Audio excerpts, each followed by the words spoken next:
Are you considering being a DIY bride? I myself, I'd been a bridesmaid 4 times and I thought, hey, I'm organized, I can do this. So I dove right in, hammered out all the details. I'm going to have the signs, I will have the tablecloths, the centerpieces will be perfect. I can make those myself. So there we were, morning of my wedding, and my poor sweet mom is ironing our tablecloths because we went for the cheap ones to save money, and they were cheap for a reason. But I just didn't know what I didn't know. I didn't know how many details there were that I had overlooked. We poured so much time into even just the decor. So while it was beautiful, it was only for one day, and the expenses, while small, all started to add up. At the end of the day, the cost I thought I saved ended up being pretty minimal. Looking back, knowing what we spent, and then now being an event coordinator, we really could have done so much more with the same amount without the stress. And I would have loved to give that to my family, to my loved ones, and allowed them to enjoy the day more fully. To all the DIY brides out there dreaming of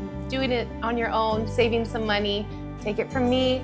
Sometimes it's better to just partner with a professional, and we'll help cover the extra details that you might not even be thinking of, and we'll make your day so beautiful and exactly what you've been dreaming of.